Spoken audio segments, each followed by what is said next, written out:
అబ్బా, టేస్ట్ అద్దరిపోయిందండి. మన తెలుగు వాళ్ళు దేంతో అయినా చట్నీ చేస్తారు కదండి. అలాగే నార్త్ ఇండియాలో కూడా చాలా చట్నీలు ఉన్నాయి. వాటిల్లో పాపులర్ చట్నీ ఇదే, మన కొత్తిమీర చట్నీ. దీన్నే ధనియా చట్నీ అంటారు. ధనియా అంటే కొత్తిమీర. పన్నీర్ టిక్కా, తందూరి చికెన్, పన్నీర్ భజియా, ఆలూ భజియా, ఈవెన్ సమోసా, వీటన్నిటి రుచిని వేరే లెవెల్కి తీసుకెళ్లేది మన కొత్తిమీర చట్నీ.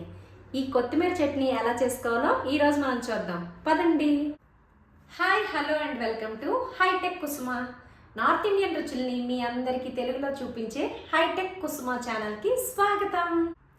ఈరోజు మనం చేయబోయే టేస్ట్ ఎన్హాన్సింగ్ కొత్తిమీర చట్నీ కోసం కావాల్సిన ఇంగ్రీడియంట్స్ ఏమేం కావాలో చూడండి. కొత్తిమీర, టమాటాలు, నిమ్మకాయ, పచ్చిమిరపకాయలు, పొట్టు తీసుకున్న వెల్లుల్లిపాయలు, ఉప్పు, ఇంతే.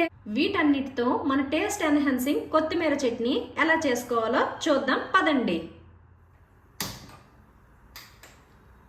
మన టేస్ట్ ఎన్హాన్సింగ్ కొత్తిమీర చట్నీ కోసం నో గ్యాస్, నో ఆయిల్.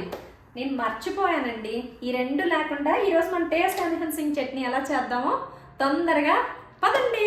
మన ఈ టేస్ట్ ఎన్హాన్సింగ్ కొత్తిమీర చట్నీ కోసం కొత్తిమీరని కనీసం 2-3 సార్లు అయినా వాష్ చేసుకుని యూజ్ చేసుకుందాం.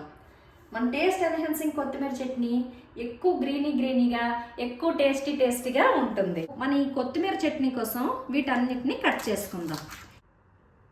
2 టమాటాలు, చిన్న పీసెస్ ఏం కాదు, పెద్ద స్లైసెస్ కట్ చేసుకోండి. కొత్తిమీరని మిక్సీలో ఆడటం కోసం కట్ చేసుకుందాం. ఫైన్ చాపింగ్ కాదు, ఓన్లీ కటింగ్. మిక్సీలో ఆడుకోవడానికి ఈజీగా ఉంటుంది. కొత్తిమీర చట్నీ అన్నా, గ్రీన్ చట్నీ అన్నా ఇదేనండి. వీటన్నిటిని మనం మిక్సీలో వేసుకొని చట్నీ చేసుకుందాం ఫైన్గా. పచ్చిమిరపకాయలు, ఉప్పు, రుచికి సరిపడా ఉప్పు. ఇప్పుడు మన కొత్తిమీర చట్నీని మిక్సీలో గ్రైండ్ చేసుకుందాం. ఇదిగోండి, ఎంత ఈజీగా రెడీ అయిపోయింది కదా మన టేస్ట్ ఎన్హాన్సింగ్ గ్రీన్ కొత్తిమీర చట్నీ. చూసారు కదా, ఎక్కువ ఈజీ. ఇదిగోండి మన గ్రీన్ కొత్తిమీర చట్నీ రెడీ. ఈ కొత్తిమీర చట్నీ ఎక్కువ టేస్టీగా ఉంటుంది, ఎక్కువ ఫ్లేవర్ఫుల్గా ఉంటుంది. మీకు మిర్చి ఫ్లేవర్ తెలుస్తుంది, వెల్లుల్లి ఫ్లేవర్ కూడా తెలుస్తుంది. ఈ కొత్తిమీర చట్నీ కోసం లాస్ట్లో ఫ్యూ డ్రాప్స్ ఆఫ్ లెమన్, నిమ్మకాయని వేసుకొని, నిమ్మరసాన్ని వేసుకొని బాగా ఇలా మిక్స్ చేసుకోవాలి. దీని టేస్ట్ ఎక్సలెంట్.